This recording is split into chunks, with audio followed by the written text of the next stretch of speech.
నమస్కారం. Welcome to BRK భక్తి channel. ఈరోజు మనతో పాటు ఉన్నారు దివ్య విశ్వశక్తి పరిచార ప్రచారకులు శ్రీ శ్రీ శ్రీ స్వామి ఓం స్వరూప్జీ గురువు గారు. వారిని అడిగి మనకున్న సందేహాలను నివృత్తి చేసుకుందాం. నమస్కారం గురుగారు. శుభమస్తు తల్లి. దివ్య విశ్వశక్తి స్వరూపులందరికీ దివ్య ఆశీస్సులు. గురుగారు, దివ్య శక్తి అంటే ఏమిటి? దాని గురించి ఒకసారి తెలియజేస్తారా? దివ్య శక్తి అనేటువంటిది ఈ ప్రపంచమే కాదు, కళ్ళకి కనబడనటువంటి ఎన్నో దివ్యమైనటువంటి భువనాలు ఉన్నాయి. తర్వాత ప్రపంచాలు అంటాం కదా మనం మామూలు వాడుక పదంలో. అందులో ఇప్పటి వరకు మనం తేల్చుకున్నది ఒక 38-42 ప్రపంచాలని మనం తెలుసుకోగలిగాం. అలాగే. ఎలాగంటే కృష్ణస్వామి యశోదామాతకి 14 లోకాలు చూపించాడు. ఆయన ఉన్నది కలిపితే 15 లోకాలు అయ్యాయి.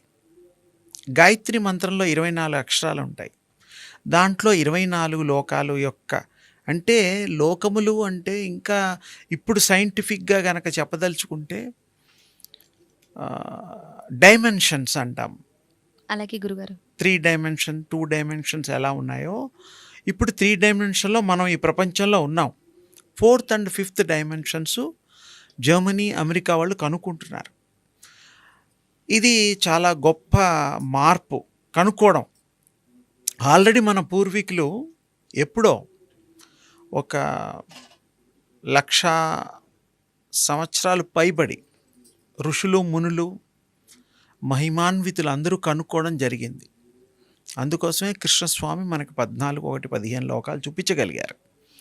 అలాగే ఈ శక్తి, విశ్వశక్తి అంతటా ప్రవహిస్తూ ఉంటుంది. ఎలాగైతే సూర్యుడు ఈ యొక్క భూమి మీద ఎలా ప్రసరిస్తున్నాడో మనకు ఆ యొక్క విశేషమైనటువంటి దివ్య ఆ వెలుతురిని సూర్యభవనాడు ద్వారా మనం పొందుతున్నాము. ఆ విధంగానే ఇది కనబడుతుంది.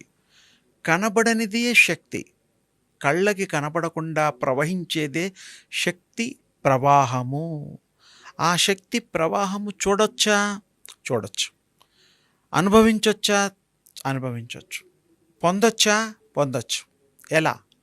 దేవుళ్ళు కూడా దివ్య శక్తిని అనుభవించి అవతరించారు. మనకి 9 అవతారాలే ఇప్పటి వరకు. ఇంకో అవతారం రాబోతోంది, కల్కి అవతారం. అది కల్కి అవతారం కూడా 4,32,000 సంవత్సరాల్లో 5,125వ సంవత్సరం ఇప్పుడు నడుస్తోంది, జరుగుతోంది. ఈ ఉగాదికి మన కొత్త సంవత్సరంలో 5,126గా మారుతుంది. అంటే ఇది సృష్టాబ్ది అని కూడా అంటాము.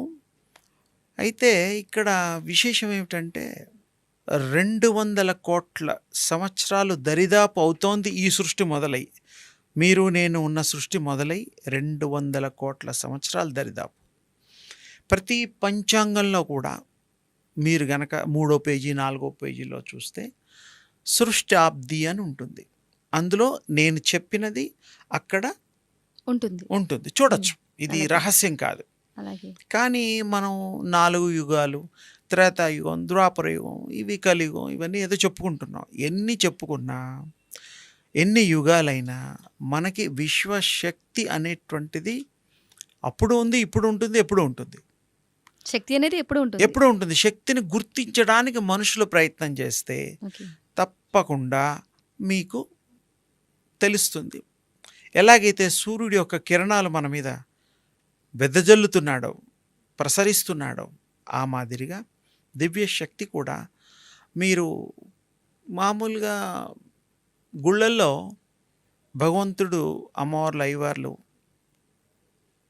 ఈ పొజిషన్లో ఉంటారు. అవును గురుగారు. ఇది ఇలా ఉంటుంది, ఇలా ఉంటుంది. దాని అర్థం ఏమిటంటే ఇలా అంటే ఈథర్లోంచి, కాస్మిక్లోంచి ఎనర్జీ తీసుకోవడం, విశ్వవ్యాప్తిగా ఉండేటువంటి ఆ యొక్క శక్తిని మనం ఈ చేతుల్లో తీసుకోవడం. ఇలా అంటే ఇవ్వడం. ఇది ప్రతి గుళ్ళో ప్రతి దేవుడు ఈ పొజిషన్లో ఉంటాడు. మనం చెక్కబడింది కాబట్టి రాతి విగ్రహాల్లో మనం చూస్తూ ఉంటాం. అక్కడ ఆ దేవుళ్ళు ఉన్నప్పుడు ఇలాగే కూర్చునేవాళ్ళు, ఇలాగే ఇచ్చేవాళ్ళు. ఈ మధ్య కాలంలో మీరు సినిమాల్లో అప్పుడు ఏదైనా దేవుడి సినిమాల్లో ఇలా అంటే ఇందులోంచి వెలుతురు వస్తూ ఉంటుంది. అవును. ఆ వెలుతురు సినిమా టెక్నిక్‌గా మనకు చూపించినా నిజంగా అలా వస్తుంది. అలాగే. అది మనం చూడడానికి వీలుగా యోగం చేయాలి, ధ్యానం చేయాలి, అంటే ఆ శక్తిని మనం చూడొచ్చు. పొందుకోవాలి అంటే గనక సూర్యోపాసన, ఓకే. శక్తోపాసన, తేజోపాసన చేస్తే మీకు అది ఒక్క 10-20 సెకండ్‌లలోనే పొందొచ్చు. 10 నుంచి అది 20 సెకండ్ల లోపు సెకండ్స్ పొందొచ్చు. మాత్రమే. నెలలు, సంవత్సరాలు ప్రతిరోజు చేయాలి అంటారా? ఒకటేసారి. ఒక్కసారి చేయండి. ఉదయాన్ని పొద్దున పూట ఉదయించే సూర్యుడిని ఇలా చూడండి.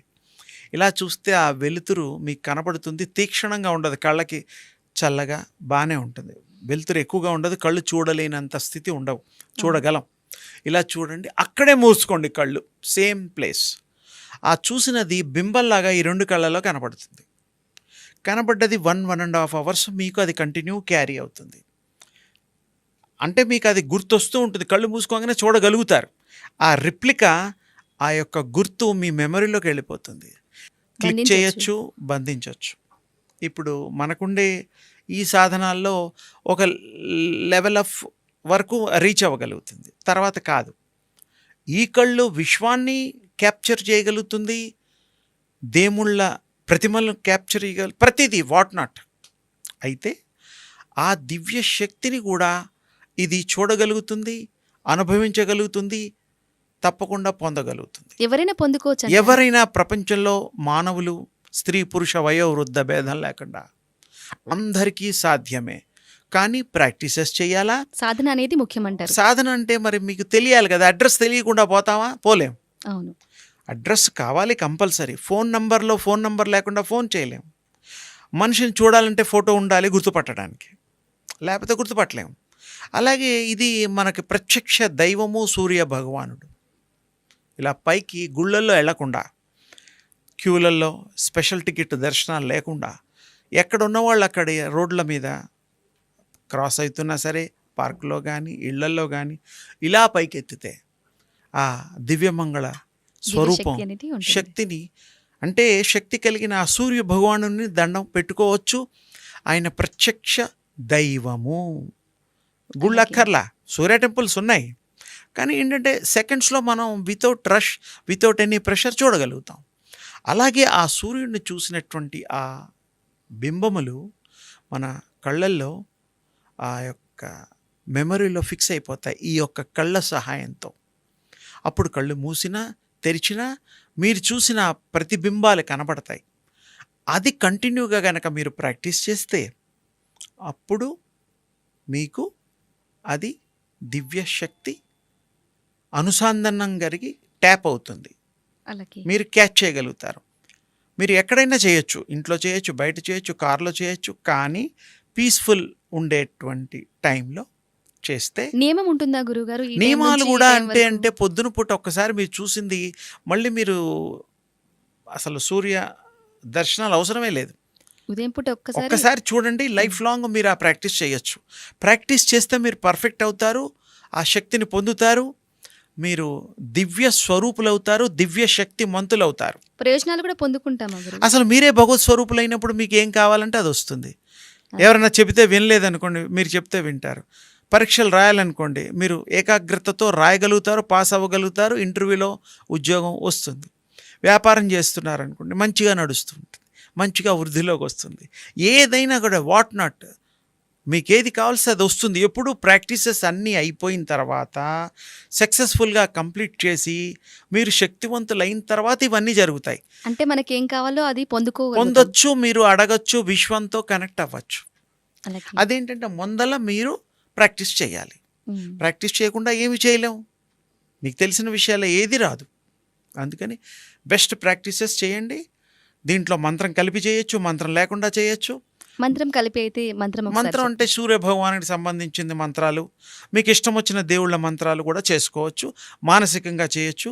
ఈ కలియుగంలో ఒక అదృష్టం ఏంటంటే కలౌ నామ సంకీర్తనం. కలియుగంలో నామం తప్ప ఏది కూడా జపాలు తపాలుతోనే మనకు ఇది.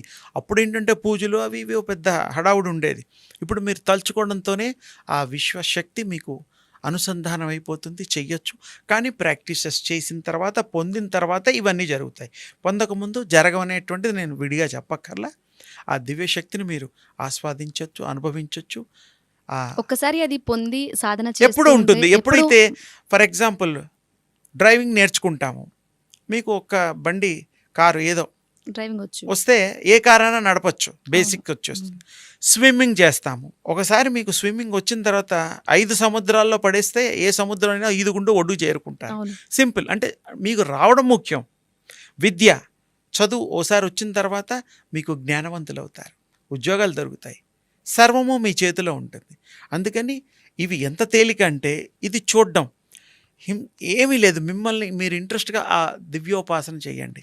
20 సెకండ్లు, 10 సెకండ్లు కళ్ళు మూసుకోండి, అక్కడే మీకు ప్రత్యక్ష ప్రసారంలాగా అయిపోతుంది. కంటిన్యూ చేయండి, ప్రాక్టీస్ చేయండి. మీరు తేజోవంతులవుతారు, శక్తిమంతులవుతారు, దివ్య తేజస్సులు అవుతారు, భగవత్ స్వరూపులు కూడా అవుతారు. ప్రాక్టీస్ ఎంత పర్ఫెక్ట్గా ఉంటే అంత మీరు ఇదవుతారు. మీరు ఆటోమేటిక్గా ఎలాంటి వాళ్ళైనా శక్తిమంతులు అవుతారు. బ్యాడ్ హ్యాబిట్స్ ఉంటే కూడా పోతాయి, ఎందుకంటే ఆ థాటే రాదు. మన పవిత్రంగా ఉన్నప్పుడు మంచి వాళ్ళతో స్నేహం, మంచి వాళ్ళతోనే అన్నీ జరుగుతాయి. అంటే ఒక పాజిటివ్ మైండ్ అనేది మీకు ఎదుటి వాళ్ళు చెడ్డవాళ్ళని కూడా తెలిసిపోతుంది తల్లి. అప్పుడు వాళ్ళ దగ్గరికి వెళ్తారా మీరు? చెడుకు దూరంగా ఉంటాం కదా. మంచి చోటుకే వెళ్తాం, మంచి మాటలు వింటాం, మంచినే అనుభవిస్తాం. చాలా సింపుల్గా చెప్పాను. ఈ ప్రాక్టీసెస్ చేసి మీరు మంచి జీవితాన్ని లో కావాల్సినవన్నీ పొందండి. మంచి పిల్లల్ని, మంచి వ్యాపారాల్ని, మంచి ఫ్యామిలీల్ని మీరు చూస్తూ, అనుభవిస్తూ ఈ జీవిత పరమార్థాన్ని తెలుసుకొని ధన్యులుగండి. ఈ మాత్రం ప్రాక్టీస్ చేస్తేనే ఇది జరుగుతుంది. గురుగారు, దివ్యశక్తి ద్వారా ఏవేవి పొందుకోవచ్చు అంటారు? దివ్య శక్తి సంపాదించిన తర్వాత మీరు ప్రతిదీ సాధ్యమే. అంటే మీరు అర్థమైపోతారు, సెల్ఫ్ రియలైజేషన్ అవుతారు, ఇతరులు కూడా అర్థం చేసుకోగలుగుతారు, ఇతరులు కూడా మీకు వాళ్ళకి మంచి చేసే అవకాశము దక్కుతుంది. తర్వాత దీనివల్ల దివ్య శక్తి ద్వారా జబ్బులు కూడా తగ్గించవచ్చు. ఎవరికైనా ఏమైనా ఇబ్బందులు ఉన్నాయనుకోండి, మీకు శక్తి ఉన్నప్పుడు తప్పకుండా వాళ్ళకి శక్తిహీనుల్ని బలవంతులు చేయొచ్చు కదా, సహజం. అట్లాగే మీరు శక్తి పొందిన తర్వాత పూర్వ జన్మలు కూడా తెలుసుకోవచ్చు, అర్థమైపోతుంటాయి, మీకు ప్లే చేయొచ్చు. అవన్నీ రికార్డెడ్. ఇంకో విషయం చెప్తున్నాను, మన పూర్వజన్మలు అన్నీ కూడా రికార్డెడ్. ఎట్లాగైతే ఇప్పుడు మనం కొన్ని ఇప్పుడు మనం ఈ షూటింగే అనుకోండి, ఇంకో ఏదన్నా షూట్ చేసిన ప్రతిదీ విత్ సౌండ్ రికార్డ్ అయిపోతుంది. అది ఇంకో 200 సంవత్సరాల తర్వాత కానీ, ఇంకో 10 సంవత్సరాల తర్వాత కానీ ఎప్పుడైనా ప్లే చేయొచ్చు, ఒకసారి షూట్ అయిన తర్వాత కదా. ఎంత తేలిక. ఇవన్నీ షూట్ అయిపోయినవి అనమాట. అంతా గతించినవంతా రికార్డెడ్, యూనివర్స్లో రికార్డ్ అవుతుంది. విశ్వశక్తి రికార్డ్ చేసేస్తుంది విత్ సౌండ్తో సహా, మాటలతో సహా. మీరు అవన్నీ కూడా యోగంలో వెళ్తే అప్పుడు మీరు తెలుసుకోవడానికి వీలవుతుంది. అట్లాగే పూర్వజన్మలో ఎన్నో తెలుసుకోవచ్చు, ఏమేం చేసామో తెలుసుకోవచ్చు, ఏ పర్పస్లో ఈ జన్మ ఎత్తామో కూడా ఈ శక్తి ద్వారా తెలుస్తుంది. అప్పుడు నెక్స్ట్ బర్త్ ఎత్తాలా వద్దాలో మీ చేతిలో ఉంటుంది. మీకు ఇక్కడ కొన్ని పనులు అయిపోయాయి అనుకోండి, నెక్స్ట్ బర్త్లో చేస్తారు.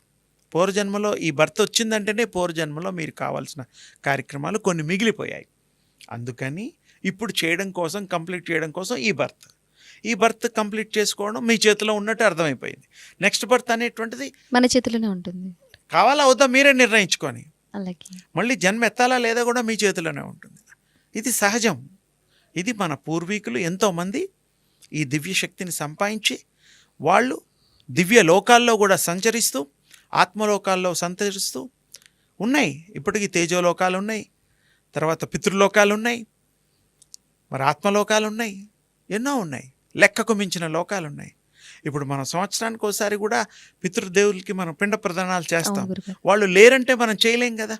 వాళ్ళు ఉన్నారనే భావం చేత చేస్తున్నాం. వాళ్ళు ఉంటారు, వాళ్ళకి సంవత్సరానికి ఒక రోజు మనం చేస్తాం, వాళ్ళకి రోజు ఫుడ్ పెట్టినట్టే, రోజు ఆహారం ఇచ్చినట్టే.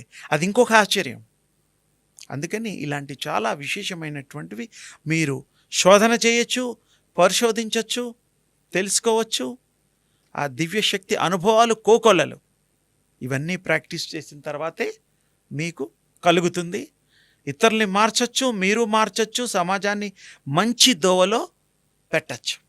ఇంత చక్కటి విశేషమైనటువంటి ఆ యొక్క దివ్య శక్తి అనుభవాలతో కూడినటువంటి మనకి అనుగ్రహం పొందడం, దివ్యానుగ్రహం పొందడం. అందుకనే ఈ ప్రాక్టీస్ మీరందరూ కూడా చేసి ప్రాక్టీస్ యొక్క విశేషమైనటువంటి దివ్యమైనటువంటి అనుభవాన్ని పొందుతూ ఆనందిస్తూ ఈ జీవితాన్ని ఆస్వాదించండి. గురుగారు, షట్చక్రాలు ఉంటాయి కదా, వాటిని యాక్టివేట్ చేయాలి అంటే ఎలా చేయాలంటారు? అలాగే షట్చక్రాలు యాక్టివేట్ చేయడం ఖచ్చితంగా అవసరం అంటారా? మంచి ప్రశ్న అడిగావు తల్లి. షట్ చక్రాలు బాడీలో ఇన్బిల్ట్, ఇది తెలుసుకోవాలి. మనం ప్రాక్టీస్ చేసినా చేయకపోయినా దాని విధి నిర్వహణ చేస్తూనే ఉంటుంది. సహస్రారం పైనుంచి మూలాధారం వరకు ఈ చక్రాలన్నీ పనిచేస్తాయి. దాని గురించి ప్రత్యేకంగా ఒక చక్రం యాక్టివేట్ చెయ్యాలనేటువంటిది లేదు. రోజు కొన్ని వేల జపం ఈ షట్చక్రాలు చేస్తుంటాయి. ఈ సత్యాన్ని గ్రహించండి. చాలామంది తెలియక అవేవో ప్రాక్టీస్ ఇవేవో, సరే పోనీ చెప్పేవాళ్ళు చెప్తున్నారు, మనకు కూడా కొంచెం నాలెడ్జ్ ఆ చక్రాల గురించి తెలుసుకుంటే ఇలాంటివి మనకి డౌట్స్ ఉండవు. చక్రాలు మనం చేసినా చేయకపోయినా అవి తిరుగుతూనే ఉంటాయి, జపాలు చేస్తూనే ఉంటాయి, దాని డ్యూటీ అవి చేస్తాయి. అందుకని ప్రత్యేకించి చేసుకోవడం, ఎక్కువ ప్రెషర్ పెట్టడం అవుతుంది, అలాగే అంతకంటే వేరే ఏమీలా. సో మామూలుగా భగవంతుడు సిద్ధమైనటువంటి చక్రాలతో ఇది నిర్మితమైనటువంటి కంటికి కనబడినటువంటి చక్రాలు, అవి అదృశ్య చక్రాలు, అదృశ్య శక్తి కలిగిన చక్రాలు. మన వీరబ్రహ్మేందర్ స్వామి గారు చెప్పారు, షట్చక్రాలు ఉన్నాయి, వాటి జపాలు, వాటి లెక్క అంతా చెప్పారు. మీరు చిత్రాల్లోనూ పుస్తకాల్లోనూ చూడొచ్చు. అలాంటి మహానుభావులు ఇప్పటికీ బ్రతికే ఉన్నారు. వారు ఎవరు? మన వీరబ్రహ్మేందర్ స్వామి వారు. అలాగే అలాంటి గొప్పవాళ్ళు చాలామంది భూమిలో ఉంటూ, సమాధిలో ఉంటూ వాళ్ళు సజీవంగా ఇంకా భగవంతుడికి కనెక్ట్ అయ్యి వాళ్ళు ఇంకా ఈ యొక్క ప్రపంచానికి మేలు చేయాల్సినవేవో కార్యక్రమాలు చేస్తూ వారి యొక్క కార్యక్రమంలో నిమగ్నమై ఉన్నారు. అందుకని షట్చక్రాలు యాక్టివేట్ చేయడము సరే, చేసుకుంటే చేసుకునే వాళ్ళని వద్దనేది లేదు, మనం ఎవరిని ఆక్షేపించేది లేదు, వాళ్ళ ఇష్టం, వాళ్ళకి ఆ స్వతంత్రత ఉంది కాబట్టి చేసుకోమనండి, ఎవరికి ఎలా వీలుంటే. కానీ చేసుకోకపోయినా కూడా మనకి తెలియకుండా కూడా అవి జరుగుతూనే ఉంటాయి, చేసుకుంటూ ఉంటుంది. మనకి తెలిసి వచ్చేటట్టు చేసుకోవాలంటే సూర్యోపాసన చేయండి. ఆ చక్రాలు తర్వాత ఎనర్జీ, కాస్మిక్ ఎనర్జీ, ఆ భగవద్దత్తమైన ఎనర్జీలు అన్నీ కూడా మీకు ఒక రోజులో కాకపోయినా కొన్ని ప్రాక్టీసెస్ చేసి కొన్ని మాసాలు, కొన్ని రోజులో పడుతుంది. అది తప్పకుండా మీకు అర్థమవుతుంది, తెలుసుకోగలుగుతారు. ఇతరులకు కూడా మీరు అది చూపించగలుగుతారు, చెప్పగలుగుతారు. ఇదంతా డివైన్ లైఫ్ అనేటువంటిది వేరు. అన్ని పనులు కూడా చేసుకుంటూ కాస్త సమయాన్ని వెచ్చిచ్చి చేస్తే దానివల్ల ఉపయోగం మీ పనులలో ఏకాగ్రత కుదురుతుంది, పని సక్సెస్ఫుల్ అవ్వడానికి వీలవుతుంది, మీకు మంచి జరగడానికి వీలవుతుంది, మంచి పొందడానికి వీలవుతుంది, ఇతరులకి మంచి పంచడానికి వీలవుతుంది. ఇది చాలా తేలిగ్గా చెప్పాను. సూర్యోపాసన చేయండి, లాభాన్ని పొందండి. లాభం అనే పదం అనకూడదు, కానీ మీరు దాన్ని ధన్యులుగండి. తప్పకుండా మీకు సూర్యోపాసన, తేజోపాసన, శక్తోపాసన, బ్రహ్మోపాసన, ఇవన్నీ కూడా ప్రకాశోపాసన అది కూడా అంటారు. ఇవన్నీ కూడా మనకు ఉపయోగకరమేవి. మనం ఏమిటో తెలుసుకోవడానికి, మనం ఏమిటో మరి పూర్వజన్మలు కూడా తెలుస్తాయి ఇందులో, గత జన్మలు, రాబోయే జన్మలు తెలుస్తాయి. అంటే ఈ స్థితి వచ్చాక తెలుస్తుంది, స్థితి రాకుండా ఏమీ తెలియదు. మీరు ఈ యొక్క తేజస్సుని ఆస్వాదించి ప్రాక్టీసెస్ చేస్తే, దాని లోతు దిగితే తప్పకుండా మీకు మంచి జరుగుతుంది, మంచి చేస్తారు, చూస్తారు. కానీ ఏంటంటే ప్రాక్టీసెస్ పర్ఫెక్ట్గా చేయాలి. ఒకరోజు 2 రోజుల్లో ఏమీ రావు, ఏమీ కావు, కానీ కనెక్ట్ అవ్వడానికి మెల్లిమెల్లిగా ప్రాక్టీస్ చేయడానికి వీలవుతుంది. రోజు సూర్యోపాసన చేయాల్సిన అవసరం లేదు. గురుగారు, కలియుగం అనేది ఉందంటారా, వస్తుందంటారా, లేకుంటే అయిపోయిందంటారా, రాబోతుందంటారా? కలియుగంలో లోకమంతా అంతమవుతుంది అని చెప్పేసి కూడా అంటూ ఉంటారు, నిజమంటారా? కలియుగం మొదలైంది. కలియుగం మొదలవడానికి మనకి కృష్ణ నిర్యాణం తర్వాత, కృష్ణస్వామి దేహం చాలించిన తర్వాత కలి ప్రవేశం జరిగింది. కృష్ణుడు 126 సంవత్సరాల 8.5 రోజులు వారు సజీవంగా ఉన్నారు ఆ టైంలో. ఆ తర్వాత ఈ కలియుగం మొత్తం 4,32,000 సంవత్సరాల్లో 5,125 సంవత్సరాలు మాత్రమే ఇప్పుడు అయింది. ఇంకా అంత ఉంది బ్యాలెన్స్. ఇప్పుడు మనం దీని విశేషాలు కలి యొక్క ఉధృత ఎలా ఉంటుందంటే 4,20,000 సంవత్సరాల దాకా రకరకాల బీభత్సాలు, తర్వాత గ్రహ సంబంధమైన ఇబ్బందులు, భూకంపాలు ఇవన్నీ జరుగుతాయి.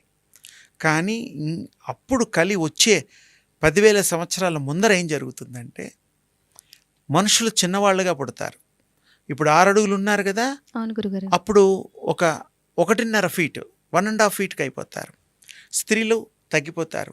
ఆయుష్ ఒక 120 సంవత్సరాలు ఉండేది ఒకప్పుడు, అవును. ఇప్పుడు 60-70కి అయిపోయింది. అయిపోయింది. అప్పుడు జస్ట్ 7-8 ఏళ్ల వయసులోనే చనిపోతారు. ఆడవాళ్ళు 5-5.5 సంవత్సరాల లోపుగానే గర్భవతులై పిల్లల్ని కంటారు. తర్వాత దుష్ట పూరితమైనటువంటి మనుషుల యొక్క భావాలు సంతరించుకుంటారు. సంతోషదాయకంగా ఏ ఒక్కటి జరగదు. విపత్తులు, విపరీతాలు రకరకాలుగా. కానీ వీళ్ళందరినీ రక్షింపబడి చేసేది ఒకటి దైవనామం. ఆ దైవనామం ఎవరైతే రెగ్యులర్గా చేసుకుంటారో వాళ్ళకి కలి యొక్క ఎఫెక్ట్ ఉండకుండా వాళ్ళు కాపాడబడతారు ఆ భగవంతుడి యొక్క శక్తి ద్వారా. ఇది సత్యము. అందుకని ఎప్పుడు భగవన్నామ స్మరణ చేసే వాళ్ళకి కలియుగం అంతం అయ్యేంత వరకు కూడా కాపాడబడతారు. దీనికి ఎగ్జాంపుల్ భూపాల్లో ఒకసారి గ్యాస్ లీక్ అయింది. ఒక 35 ఏళ్ల క్రితం అనుకుంటాను. అలాగే గురుగారు. అప్పుడు 2-3 ఇళ్లల్లో వాళ్ళు హోమము, ధ్యానము, జపము, తపము చేసిన వాళ్ళ ఇల్లు తప్ప అందరూ చనిపోయారు.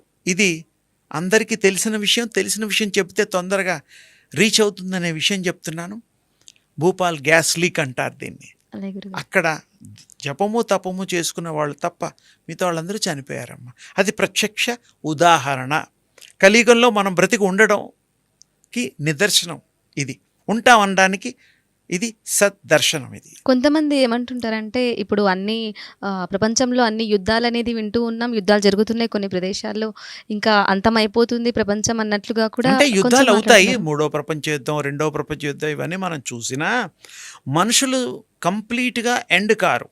ఎందుకంటే ఇంకా 4,32,000 సంవత్సరాలు 5,125 మాత్రమే అయింది కదా. మరి ఆ బ్యాలెన్స్ అవ్వాలి. కానీ మన అదృష్టవంతులు ఏమిటంటే మళ్ళీ ఎన్నిసార్లు పుట్టినా మన జ్ఞాపకం ఉండదు. మనం పుట్టామని కూడా తెలియదు. జ్ఞాపకం ఉంటే కదా మనకు గుర్తుండేది. అవును. అందుకనే ఈ యోగం చేస్తే మనం ఎన్నిసార్లు జన్మలు ఎత్తామో తెలుస్తుంది. ఈ యోగం చేయాలి, దివ్యశక్తి ఉపాసన చేయాలి, మంత్రోపాసన చేయాలి, బ్రహ్మోపాసన చేయాలి. మీ ఇష్టం వచ్చింది ఏదైనా చేస్తే అప్పుడు మీరు మళ్ళీ మీ జన్మ తెలుస్తుంది. తెలిసినప్పుడు మీరు కరెక్ట్ డిసిషన్స్ తీసుకోగలుగుతారు. రావడం అంటే మీ ఇష్టమే, పోవడం మీ ఇష్టమే. అన్ని మన చేతుల్లోనే ఉంటాయి. ఉంటాయి. ఎప్పుడు మీరు శక్తి సంపాదించిన తర్వాత మాత్రమే. అంతకుముందు మీకు తెలియదు కదా. అన్నీ గుర్తుంటాయి కదమ్మా. అవును. గుర్తుంటేనే కదా మీరు అనుభవించవచ్చు. అందుకని మళ్ళీ పుట్టినా కూడా ఈ తపస్సు ఇవన్నీ చేయని వాళ్ళకి గుర్తుండదు. ఎన్నిసార్లు వచ్చినా వేస్ట్. గురుగారు, మంత్రాలకు అనేది శక్తి అనేది ఉంటుందంటారా? ఖచ్చితంగా ఉపాసన చేస్తే నిజంగా శక్తి అనేది వస్తుందా? మంత్రాలకి శక్తి బీజాక్షరాలతో ఉంటుంది. సత్యము. నిత్యము మనం చాలా ఇళ్లల్లో అందరూ కూడా సాధన చేస్తూ ఉంటారు. పూర్వీకులు ఎంతో సాధన చేసి ఆ మంత్ర శక్తి ద్వారా దేవతలని దర్శనాలు కూడా పొంది కోరికలు తీర్చుకొని వాళ్ళు ఎన్నో విధమైన మంచి పనులు చేసినట్టు చరిత్ర చెప్తోంది. ఏ దేవుడినైనా ఆ దేవుడికి సంబంధించిన బీజాక్షరాలు ఉంటాయి. రాముడికి ఒక రకం ఉంటుంది, విష్ణువుకి ఒక రకం ఉంటుంది, కృష్ణుడికి ఒకటి ఉంటుంది, వెంకటేశ్వర స్వామికి ఒకటి ఉంది, అమ్మవారికి ఒకటి ఉంటుంది. ఇలా అన్ని దేవుళ్ళకి, శివుడికి ఒకటి ఉంటుంది. ప్రతి దేవుడికి ఒక బీజాక్షరం ఉంటుంది. ఎవరైతే ఈ యొక్క ఈశ్వరుడు ఉన్నాడో ఆ తండ్రి యొక్క గుణాలన్నీ కూడాను మనకి వస్తాయి, పొందుతాం. తర్వాత మనం ఆ యొక్క దివ్యత్వాన్ని కూడా పొందుతాం. ఈ మంత్ర బీజాక్షరాలలో శక్తి ఉంటుంది, దాంట్లో సందేహం లేదు. ఏ మంత్రం చదివినా, ఏ పూజ చేసినా, ఏ ధ్యానం చేసినా, మంత్రోచ్చారణ చేసినా ఫలితం తప్పకుండా ఉంటుంది. చేసే విధానంలో కాన్సన్ట్రేషన్ ఉండాలా, ఏకాగ్రత ఉండాలా. తర్వాత మీరు అంటే నియమాలు ఉంటాయి గురుగారు? నియమాలు అంటే ఉంటాయి. అంటే కొంచెం పద్ధతిగా నియమాలు తగ్గట్టుగా గురువులు బోధించేటప్పుడు మీకు ఏ విధంగా నియమాలు ఆ మంత్రానికి సంబంధించి ఆ దేవుళ్ళకి సంబంధించింది మీకు వారు ఉపదేశంతో పాటు చెప్తారు. వారు చెప్పిన దాని ప్రకారంగా మనం ప్రవర్తిస్తూ ఆచరిస్తూ కనుక ఉపాసన చేస్తే తప్పకుండా భగవంతుడి యొక్క కృప అనుగ్రహము తథ్యము. ఇన్నిసార్లే మంత్రాన్ని అంటే జపించాలి వాళ్ళు అనేది ఉంటుంది. ఒక్కోసారి 108 అని, ఓసారి అవును. 1008 అని, గాయత్రి మంత్రానికి ఇన్నిసార్లు అని అలా ఉంది. వారు ఉపాసన చేసే ముందర గురువుగారి ద్వారా మనకి తీసుకునేటువంటి ఆ మంత్ర దీక్ష దాన్ని బట్టి ఆ యొక్క లెక్క సమయం కూడా ఉంటుందంటారా గురుగారు? అంటే సమయం అంటే బ్రహ్మ ముహూర్తం అయితే చాలా బాగుంటుంది. ఉమ్. అది విశ్వం అంతా న్యూట్రల్గా ఉంటూ శక్తి పుంజాలు ప్రవహించి వ్యాప్తి చెందే టైం అది. బ్రహ్మముహూర్తంలో చేసుకుని ఆ మంత్ర దీక్ష చేస్తే తొందరగా సిద్ధిస్తుందని మనకి పెద్దలు చెప్తారు. మనకి మంత్రదీక్ష ఇచ్చిన వాళ్ళు కూడా చెప్తారు. పూర్వం ఋషులు కూడా చేశారు, వారు కూడా చెప్పారు. చాలా డీటెయిల్స్గా ఉన్నాయి. మీరు తప్పకుండా ఈ దీక్ష యొక్క విశేషము మంత్ర దీక్ష ఉపాసన మంత్రోపాసన అనేటువంటివి కొన్ని ఉన్నాయి. అవి చేస్తే తప్ప ఇది మనం పొందలేము. అందుకని విశేషంగా మీకు గురువులు సద్గురువుల ద్వారా పొంది సద్గురువుల యొక్క కృపా కటాక్ష వీక్షణాల వల్ల ఇది సాధ్యమవుతుంది. తప్పకుండా మనం సాధించవచ్చు. ఆ యొక్క మంత్రశక్తిని పొందొచ్చు. ఆ దివ్య శక్తిని కూడా మీరు పొందొచ్చు. ఇందులో సందేహం లేదు. తప్పకుండా ప్రాక్టీసెస్ చేయండి. కానీ ప్రాక్టీసెస్ చేస్తేనే పొందగలుగుతాం అనే విషయం అందరికీ తెలుసు. మనసు పెట్టి చేస్తే తప్పకుండా ఆ యొక్క విశేష ఫలితాన్ని మనం పొందుతాం. తథ్యము. చేయండి తల్లి. అలాగే అమ్మ గురుగారు. శుభం తల్లి. చాలా సంతోషం గురుగారు. అమ్మ ధన్యవాదాలు.